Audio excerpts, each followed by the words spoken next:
اور بچے کی پیاس جب اس کے دماغ میں آتی ہے تو تھوڑا سا تیز دوڑتی ہے، تیز دوڑتی ہے، پھر تھوڑا سا سلو ہوتی ہے، وہ 2-3 بار تیز دوڑتی ہے، 2-3 بار سلو دوڑتی ہے،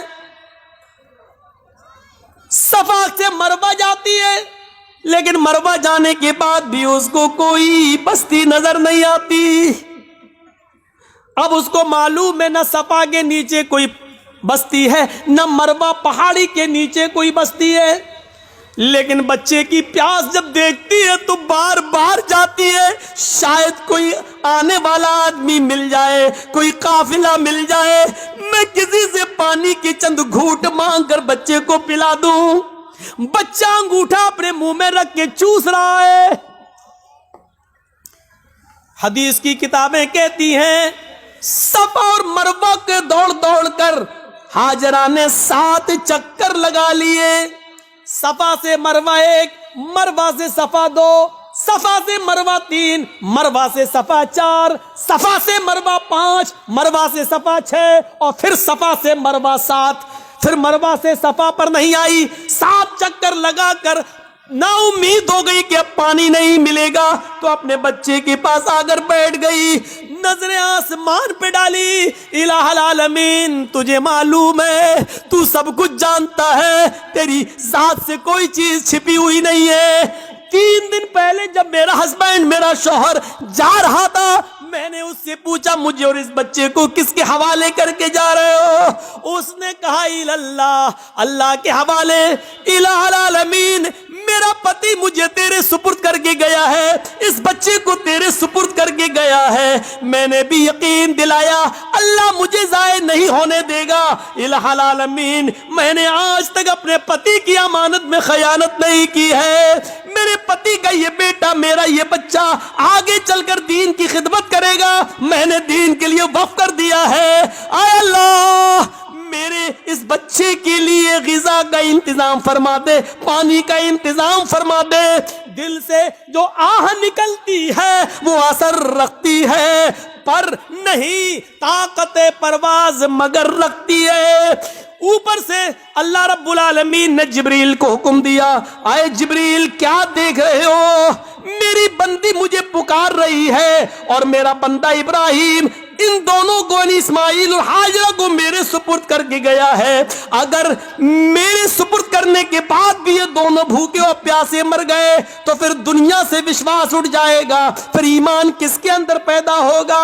آئے جبریل، جاؤ، جس جگہ اسماعیل ایڑیاں رگڑ رہے ہیں اسی جگہ پر تم اپنا پر مارو، اور پھر میری قدرت کا کرشمہ دیکھو۔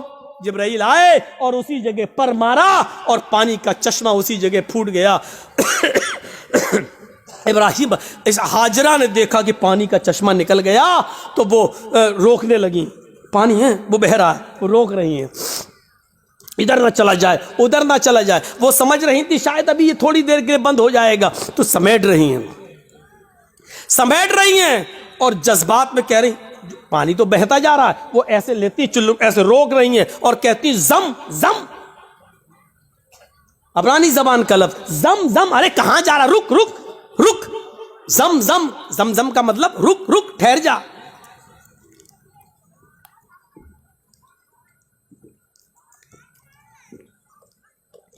ٹھہر جا، رک جا، کہاں جا رہا، رک۔ یہ زمزم کا لفظ بھی اللہ کے رسول کو اتنا پسند آیا کہ آپ نے زمزم کے لفظ کو زمزم ہی رہنے دیا، اس کے لیے کوئی عربی کا لفظ استعمال نہیں کیا۔ رک رک، پانی نہیں رکتا تو انہوں نے مڈیر باندھ دی، وہی مٹی سے اکٹھا کر کے ایسے بناتی چلی گئی، مڈیر باندھ دی۔ اللہ کے نبی نے ایک بار خطبہ دیا تھا اور کہا تھا اللہ ہاجرہ پر رحم فرمائے، اگر ہاجرہ نے مڈیر نہ باندھی ہوتی تو اللہ اس پانی کو پوری دنیا میں پھیلا دیتا، اور جو چیز پوری عام ہو جائے تو اس کی قدر کم ہو جاتی ہے۔ آج دیکھ رہے ہو نا، ہمارے ملک میں بھی بہت سے لوگ ایک پانی کی پوجا کرتے ہیں، گنگا جل، لیکن چونکہ وہ اتنی زیادہ تعداد میں ہے کہ اب اس کی کوئی قدر نہیں رہ گئی ہے، باقاعدہ گورنمنٹ کو گنگا کی صفائی کے لیے پیسہ دینا پڑتا ہے، اور گنگا کی صفائی کی وجہ سے سرکاریں بدل بھی جاتی ہیں، اس نے گنگا کا خیال نہیں رکھا ہے، اور کبھی کبھی گنگا کا نام لے کر لوگ بورڈ بھی مانگتے ہیں، نہ مجھے آپ نے بلایا ہے نہ میں آیا ہوں، مجھے ماں گنگا نے بلایا ہے۔ اس طریقے سے لوگوں کو بھاوک کر کے ماں گنگا کو ماں کہہ کر اس طریقے سے لوگ اس کو نیلام بھی کرتے ہیں، ایک طریقے سے دیکھا جائے تو اس طریقے سے۔ آج اس پانی کی کیا قدر ہے، لوگ اس میں پیشاب بھی کر رہے ہیں، پائخانہ بھی کر رہے ہیں، لیٹرین بھی کر رہے ہیں، سب کچھ ہو رہا ہے اس کے اندر، اسی لیے اس کی صفائی کے لیے پیسہ مانگا جا رہا ہے، یہ کیا جا رہا ہے، وہ کیا جا رہا ہے۔ لیکن زمزم کو دیکھ لو آج کتنی قدر کی نظروں سے دیکھا جاتا ہے۔ آج بھی سعودیہ میں ہونے کے باوجود بھی آپ دیکھ لیجئے اس پانی کی کیسی قدر ہے، اس پانی کی عزت کیسی ہے، اور اس پانی کی خصوصیت یہ ہے کہ جو لوگ 5 سال پہلے حج کر کے آئے ہیں اور زمزم لے کے آئے ہوں گے، آج بھی ان کے گھر میں زمزم اگر 5 سال پرانا بھی رکھا ہوگا تو اس میں نہ تو کیڑے پڑے ہوں گے نہ جراثیم پڑے ہوں گے۔ یہ ایک کیفیت، یہ ایک کشش رکھی ہے اللہ رب العالمین نے اس پانی کے اندر، یہ جیتا جاگتا معجزہ۔ چشمہ جاری ہو گیا، ایمان تھا تو اللہ نے عزت بھی دی، ایمان تھا تو اللہ نے بلندی بھی تھی۔ ایمان کی طاقت ہونی چاہیے، اور اتنا ہی نہیں، اب آپ کہو گے کہ ہاجرہ کو عزت کیا ملی؟ عزت نہیں ملی، وہ ہاجرہ جو ایمان کی طاقت کی وجہ سے ابراہیم کو چھوڑ دیتی ہے اور اپنے بچے کے لیے پانی کی تلاش میں صفا سے مروہ کے چکر لگاتی ہے، 7 چکر لگائے، میں نے کہا تھا شروع میں، کبھی سلو دوڑتی ہے کبھی تیز دوڑتی ہے۔ اللہ کے رسول صلی اللہ علیہ وسلم نے حج کا رکن بنا دیا ہے، صفا اور مروہ کے چکر لگاؤ۔ جب تک تم صفا اور مروہ کے چکر نہیں لگاؤ گے نہ تمہارا حج مانا جائے گا نہ تمہارا عمرہ مانا جائے گا۔ اور عورتوں کے لیے تو خاص کر دیا کہ تم تو سینہ تان کر اکڑ کر تیز نہ دوڑو کیونکہ تمہاری بے پردگی ہوگی، لیکن ہاجرہ جہاں جہاں تیز دوڑی تھی اور تھوڑا سا اکڑ کے ایسے دوڑی تھی، اللہ کے نبی صلی اللہ علیہ وسلم نے مردوں کو حکم دے دیا کہ جب بھی وہ صفا سے مروہ، مروہ سے صفا کی چکر لگائیں تو جہاں ہاجرہ تیز دوڑی تھی وہاں ان کو بھی تیز دوڑنا ہے، جہاں ہاجرہ سلو ہوئی تھی وہاں تمہیں بھی سلو ہونا ہے، اور ہاجرہ نے جہاں سینہ نکال کر دوڑ لگائی وہاں تمہیں بھی تھوڑا سا سینہ نکالا، اب اتنا بھی نہیں کہ گاما پہلوان لگو، تو جہاں تھوڑا سا ہلکا تھا سینہ نکال کے چلی تھی تمہیں بھی اتنا نکال کے چلنا ہے۔ یہ عزت دی اللہ تعالیٰ نے، یہ ایمان کی طاقت ہے۔ ایمان ہوگا، مومن ہوگے تو ہم تمہیں بلندی دیں گے۔ اس سے بڑی ایک عورت کی عزت کیا ہوگی؟ کسی بھی مذہب کے اندر عورت کو یہ عزت نہیں ملی۔ ہاجرہ نے جہاں اپنا قدم رکھا ہر حاجی وہاں اپنا قدم رکھتا ہے، جہاں ہاجرہ دوڑی تھی ہر حاجی کو وہاں دوڑنا پڑتا ہے، ہاجرہ نے جتنے چکر لگائے ہر حاجی کو اتنے چکر لگانا پڑتے ہیں، اور ہاجرہ کے نقش قدم کو اللہ نے اپنی عبادت کا ایک حصہ بنا لیا۔ ایک عورت کے پیروں کے نشان، ایک عورت کے پیروں کی ٹاپیں، ایک عورت کی پیروں کی دھڑکنیں، پیروں کی کھٹکھٹاہٹ کو اپنی عبادت کا حصہ جوڑ دیا ہے کہ جب تک تم ہاجرہ کی اس ادا کو زندہ نہیں کرو گے ہماری عبادت کا حق ادا نہیں ہوگا، تم ہماری عبادت نہیں کر سکتے ہو۔ ہاجرہ کے نقش قدم کو اپنی عبادت سے جوڑ دیا ہو، اس سے بڑا مقام کیا ہوگا، اس سے بڑا درجہ کیا ہوگا، ذرا اندازہ لگاؤ۔ دنیا کی ساری قومیں چیختی اور چلاتی رہیں کہ عورتوں کو اسلام نے 4 دیواری میں بند کر دیا، برقعے میں رکھ کر ان کی ترقی کی راہ میں رکاوٹ بن گئے، چیختے رہو چلاتے رہو۔ حقیقت یہ ہے کہ عورت کو اسلام نے جو عزت دی ہے وہ دنیا کا کوئی مذہب وہ عزت نہیں دے سکتا ہے۔ پہلے زمانے کی عورتیں اگر اپنے بچوں کو بد دعا بھی دیتی تھی تو اس میں بھی دعا نگلتی تھی۔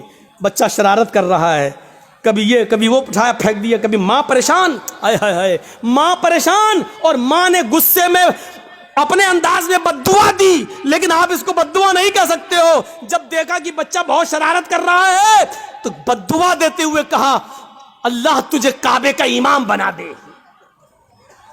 غصے میں بد دعا بھی دی تو اس میں بھی دعا چھلک رہی تھی، یعنی اس زمانے کی عورتوں کو غصے میں بھی ایسی بد دعائیں نہیں معلوم تھی کہ جو بچوں کی زندگی تباہ کر دے۔ ہماری ماؤں کی زبان سے کیا نکلتا؟ کتے مر جاؤ. پریشان کر کے رکھ دیا. اب کتا کہتی جا رہی ہے, اب یہ نہیں سوچ رہی کہ کتے کی اماں کون ہوئی, لیکن کہہ رہی کتے مر جاؤ. اور پتہ نہیں کیا کیا وہ کہہ دیتی ہے. ایک بچہ شرارت کر رہا ہے, اور جب تنگ آ گئی ماں تو غصے میں روتے ہوئے کہتی چل اللہ کرے تجھے کعبے کا امام بنا دے. اور پتہ نہیں کون سی گھڑی میں یہ دعا نکلی اور عرش والے نے اس کو قبول فرمائی, اور وہ بچہ پھر کعبے کا امام بن کر نکلا. اور ایسا امام بنا کہ آج جس کو آج سدیس کے نام سے یاد کیا جاتا ہے, قاری سدیس, یہ کعبے کے جو امام آج بھی موجود ہیں, یہ اسی ماں کی دعا کا نتیجہ ہے جو اس نے غصے میں دی تھی, اور اللہ نے اس بچے کو کعبے کا امام بنایا جو آج بھی کعبے کا امام ہے. ضرور اس ماں نے اپنی حلق کے نیچے کبھی حرام لقمہ نہیں اتارا ہوگا. اگر حرام لقمہ کھایا ہوتا تو یہ دعا قبول نہ ہوتی. ضرور اس ماں کی رگوں میں حلال خون دوڑ رہا تھا, اور حلال خون دوڑنے کی دعا کا نتیجہ تھا کہ وہ بچہ کعبے کا امام بنا. اگر آپ چاہتی ہو کہ ہمارے بچے ابن تیمیہ بنے, ہمارے بچے ثناء اللہ مرسلی بنے, ہمارے بچے ابن قیم بنے, ابن الجوزی بنے, ہمارے بچے احمد ابن حنبل بنے, ہمارے بچے امام مالک کی طرح بنے, تو آئے میری ماں بہنوں, تمہیں اپنی رگوں میں حلال خون دوڑانا پڑے گا, حلال روزی کھانا پڑے گی, رزق حلال کا اہتمام کرنا ہوگا.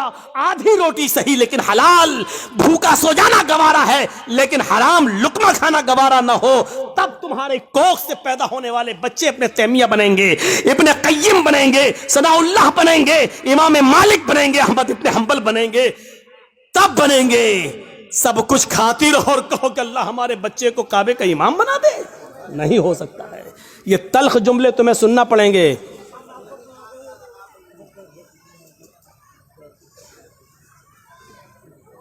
سننا پڑیں گے تلخ جملے.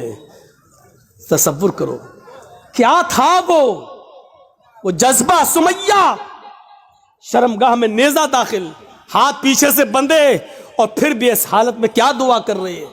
آپ یہ نہیں کہو گے آپ کا بیٹا ہاسپٹل میں بھرتی ہے, وینٹیلیٹر پر رکھا ہوا ہے, یا کوئی باپ وینٹیلیٹر پر رکھا ہے, آپ ہمارے پاس آئیں گے جرجیت صاحب محلدار پاڑا میں آئیں, جمعے کا خطبہ دینا ہے, آپ پرچی لے کے آئیں گے مولانا صاحب جمعے کے خطبے میں کے بعد ہمارے ابو کے لیے دعا کر دیجئے اللہ ان کو شفائے کاملہ عطا فرمائے. ایسے موقع پر بھی آپ کو اس دعا کی فکر ہوگی کہ ہمارے ابو کے لیے دعا کر دو کہ اللہ ان کو شفا دے, لیکن اس موقع پر دعا یہ نہیں ہوگی کہ اللہ رب العالمین سے یہ دعا کیجئے کہ میرے باپ کا خاتمہ ایمان پر ہو, وہ اس دنیا سے جائے تو گناہوں سے پاک و صاف جائے, اللہ میرے باپ کو گناہوں سے توبہ کرنے کی توفیق عطا فرما. یہ دعا آپ نہیں کروائیں گے مسجد کے امام سے اور جرجیت صاحب سے, آپ دعا یہ کروائیں گے کہ کہو اللہ تعالیٰ ان کو شفائے کاملہ اور عاجلہ عطا فرمائے. میں یہ نہیں کہہ رہا ہوں کہ یہ دعا کرنا غلط ہے, جائز ہے, لیکن سنو حضرت سمیہ نے اس موقع پر یہ نہیں کہا اللہ میری حفاظت فرما, اللہ اس نے نیزہ مارا ہے تو مجھے شفا دے,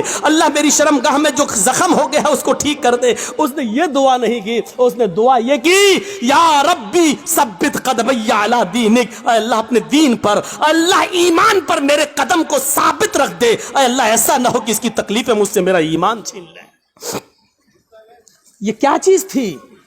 یہ ایمان تھا, یہ ایمان تھا. یہ کون سا جذبہ تھا؟ آئیے ذرا مجھے اس جذبے کی طرف لے کر چلیے اور بتائیے یہ کون سا جذبہ تھا.